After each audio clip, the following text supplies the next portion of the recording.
ಅವತ್ತಿಂದ ಇವತ್ತಿನ ತನಕ ನಿಮ್ಗೆ ಹೇಳ್ತೀನಿ, ನಾವು ಕೊಟ್ಟ ದುಡ್ಡು ನಮಗೆ ಬರಲ್ಲ, ನಾವು ಕೊಟ್ಟ ದುಡ್ಡು ನಮಗೆ ಬರಲ್ಲ ಅಂತೇಳಿ ರಾಜಕಾರಣಿಗಳು ಹೇಳ್ತಾರಲ್ಲ, ದಯವಿಟ್ಟು ಇದರಲ್ಲಿ ರಾಜಕೀಯ ಬೆರೆಸಬೇಡಿ ದಯವಿಟ್ಟು.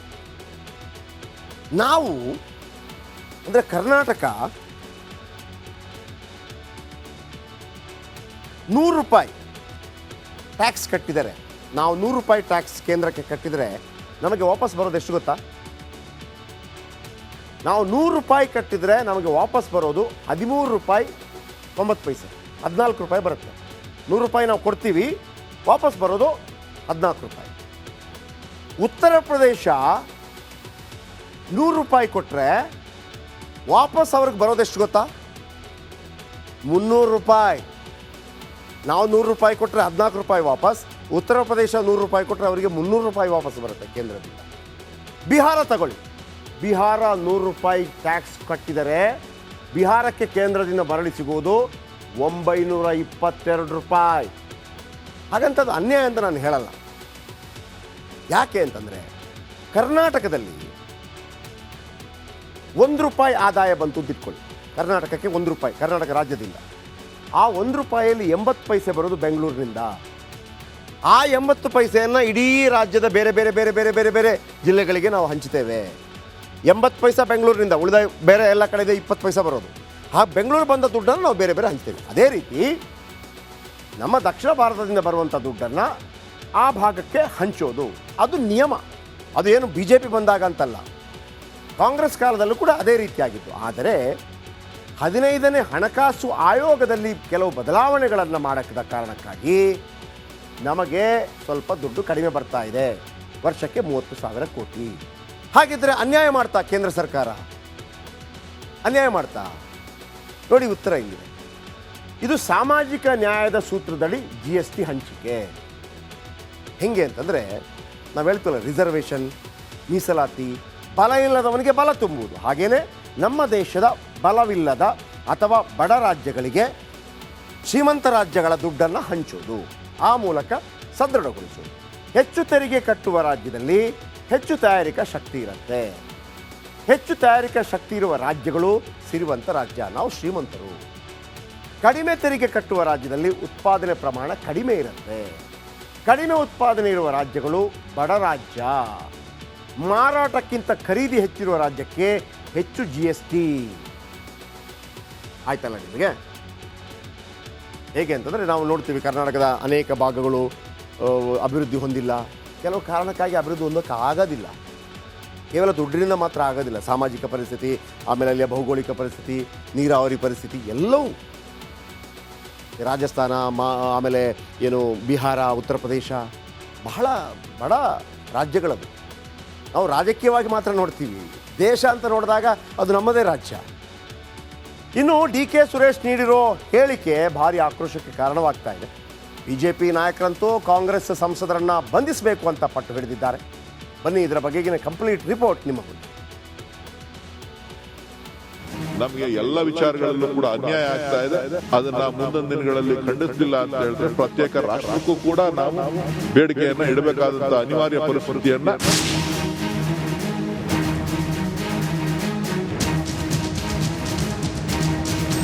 ನಾನು ಅಖಂಡ ಭಾರತದವನು, ಭಾರತ ಒಂದೇ. ಅದು ಅವರ ಜನರ ಭಾವನೆ, ಒಬ್ಬ ಏನು ನಮ್ಗೆ ಅನ್ಯಾಯ ಆಗಿದೆ ಅಂತ ತಿಳಿಸ್ತಾ ಇದ್ದಾರೆ ಅಷ್ಟೇ. ನಾನಂತೂ ಭಾರತ ಒಗ್ಗಟ್ಟಿರಬೇಕು ಅಷ್ಟೇ. ಭಾರತ ಒಗ್ಗಟ್ಟಿರಬೇಕು. ನಾವೆಲ್ಲ ಭೂತಾಯಿ ಮಕ್ಕಳು, ಕಾಶ್ಮೀರಿಂದ ಕನ್ಯಾಕುಮಾರಿವರೆಗೂ ಒಂದೇ. ಎಲ್ಲೂ ಅನ್ಯಾಯ ಆಗಬೇಕು. ಹಿಂದಿ ಬೆಲ್ಟ್ಗೂ ಏನು ಒಂದು ಪ್ರೋತ್ಸಾಹ ಕೊಡ್ತೀರಿ, ಅದೇ ನಮ್ಮ ಕಡೆಯ ಕೊನೆ ಹಳ್ಳಿಗೂ ಕೂಡ ನ್ಯಾಯ ಸಿಗಿಸ್ತಾರೆ. DK ಸುರೇಶ್ ಅವರು ಒಬ್ಬರು ಸಂಸದರಿದ್ದಾರೆ. ಜವಾಬ್ದಾರಿತ ಸ್ಥಾನದಲ್ಲಿದ್ದವರು ಭಾಳ ಅವರ ಜವಾಬ್ದಾರಿನ ಅರಿತು ಮಾತನಾಡಬೇಕಾಗ್ತದೆ. ರಾಜ್ಯ ಸರ್ಕಾರ ಇವತ್ತು ಸಂಸದರು ಈ ರೀತಿ ಹೇಳಿಕೆಯನ್ನು ಕೊಟ್ಟಿರ್ತಕ್ಕಂಥದ್ದು ನಿಜವಾಗ್ಲೂ ಕೂಡ ಖಂಡನೀಯ. ಕಾಂಗ್ರೆಸ್ನವ್ರಿಗೆ ಏನು ಕತೆ ಅಂತಂದರೆ, ದೇಶ ಒಂದಾಗಿರೋದಕ್ಕೆ ಅವ್ರಿಗೆ ಆಸೆನೇ ಇಲ್ಲ. ಹಿಂದೂಸ್ತಾನ ಪಾಕಿಸ್ತಾನ ಮಾಡಿದ್ರು, ಅಲ್ಲಿ ಹೊಡೆದ್ರು, ಜಾತಿಗಳನ್ನ ಹೊಡೆದ್ರು, ನಮ್ಮ ದೇಶದಲ್ಲಿ ಧರ್ಮವನ್ನು ಹೊಡಿತಾ ಇದ್ದಾರೆ. ಈಗ ಇದರಲ್ಲಿ ಬಜೆಟಲ್ಲೂ ಕೂಡ ಉತ್ತರ ಭಾರತ, ದಕ್ಷಿಣ ಭಾರತ ಅಂತ ಹೊಡೆಯುವಂಥ ಪ್ರಯತ್ನ ಮಾಡ್ತಾ ಇದ್ದಾರೆ. ಇದನ್ನು ಅತಿ ಉಗ್ರವಾಗಿ ನಾನು ಖಂಡನೆ ಮಾಡ್ತೀನಿ. ದೇಶ ಒಡೆದು ತನ್ನ ಕೈಗೆ ಅಧಿಕಾರ ಇರಬೇಕು ಅಂತ ಹೇಳಿ ಸಹಿ ಹಾಕಿದ್ದು ಕಾಂಗ್ರೆಸ್. 1947ರಲ್ಲಿ ನಮ್ಮ ದೇಶ ವಿಭಜನೆ ಆಯ್ತಲ್ಲ, ವಿಭಜನೆಗೆ ಟ್ರೈ ಪಾರ್ಟಿ ಅಗ್ರಿಮೆಂಟ್ ಸೈನ್ ಹಾಕ್ತಾರೆ. ಒಂದು ಮುಸ್ಲಿಂ ಲೀಗು, ಇನ್ನೊಂದು ಕಾಂಗ್ರೆಸ್ಸು, ಇನ್ನೊಂದು ಬ್ರಿಟಿಷ್ ಸರ್ಕಾರ. ಅವತ್ತು ದೇಶ ಒಡೆದಂಥ ಒಂದು ಮನಸ್ಥಿತಿಯೇ ಇವತ್ತಿವರು ಪ್ರತ್ಯೇಕ ರಾಷ್ಟ್ರದ ಕೂಗು ದೇಶದ್ರೋಹದ ಕೃತ್ಯ. ಅದು ಮೊದಲು DK ಶಿವಕುಮಾರ್, DK ಸುರೇಶ್ ಅವರನ್ನು ಬಂಧನ ಮಾಡಬೇಕು ಅಂತೇಳಿ ನಾನು ಆಗ್ರಹ ಮಾಡ್ತೇನೆ. DK ಸುರೇಶು ಈ ರಾಷ್ಟ್ರನ ಒಡೆಯುವಂಥ ಕೆಲಸವನ್ನು ಮಾಡ್ತಾ ಇದ್ದಾರೆ. ಪ್ರತ್ಯೇಕ ರಾಷ್ಟ್ರಕ್ಕೂ ಕೂಡ ನಾವು ಬೇಡಿಕೆಯನ್ನ ಇಡಬೇಕಾದಂತ ಅನಿವಾರ್ಯ ಪರಿಸ್ಥಿತಿಯನ್ನ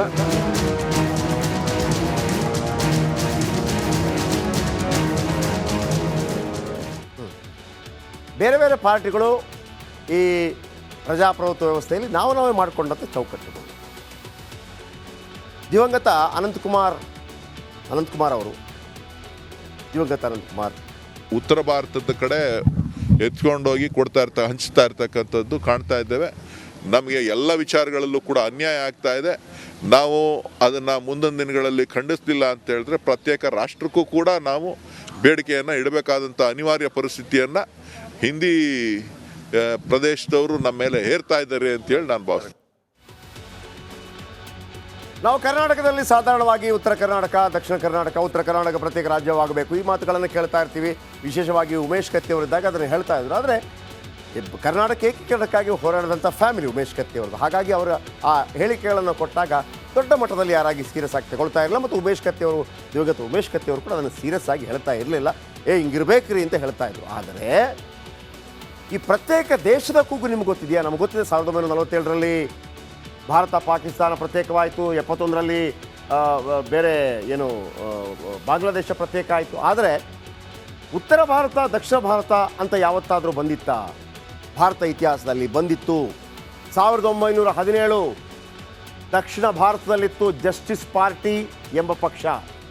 ಈ ಪಾರ್ಟಿಯ ಉದ್ದೇಶವೇ ಇದ್ದದ್ದು ಬಹುಶಃ ಆಗಿನ ಕಾಲಘಟ್ಟದ ಕಾರಣಕ್ಕಾಗಿ ಬ್ರಾಹ್ಮಣರನ್ನು ಬಿಟ್ಟು ಬೇರೆಲ್ಲರನ್ನು ಬೆಂಬಲಿಸುವ ಗುರಿ ಇದರದ್ದು. ಯಾವುದು? Justice party.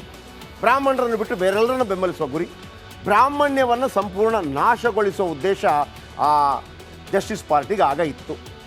ಇನ್ನು ಜಸ್ಟಿಸ್ ಪಕ್ಷವನ್ನು ದ್ರಾವಿಡ ಪಕ್ಷ ಅಂತ ಪೆರಿಯಾರ್ ಅವರು ಕರೀತಾರೆ. ಪೆರಿಯಾರ್ ನಿಮ್ಗೆ ಗೊತ್ತಿದೆ, ತಮಿಳುನಾಡು ಮೂಲತಃ ಪೆರಿಯಾರ್ ಕನ್ನಡಿಗರು, ಅಲ್ಲಿ ಸೆಟ್ಲ್ ಆಗ್ತಾರೆ ಅವರು. ಇನ್ನು ಪ್ರತ್ಯೇಕ ದಕ್ಷಿಣ ಭಾರತ ಮಾಡಲು ಪೆರಿಯಾರ್ ಅವರು ಫೈಟ್ ಮಾಡ್ತಾ ಇರ್ತಾರೆ. ಪ್ರತ್ಯೇಕ ದಕ್ಷಿಣ ಭಾರತ ಬೇಕು ಅಂತ ಹೇಳ್ತಾ ಇರ್ತಾರೆ ಅವರು. ಯಾಕೆ ಅಂತಂದರೆ ಅದು ಆಗಲೂ ಈಗಲೂ ಹಿಂದಿಯನ್ನು ನಖಶಿಖಾಂತ ದ್ವೇಷ ಮಾಡ್ತಾ ಇದ್ರು ಪೆರಿಯಾರ್, ನಖಶಿಖಾಂತ ದ್ವೇಷ ಮಾಡಿ.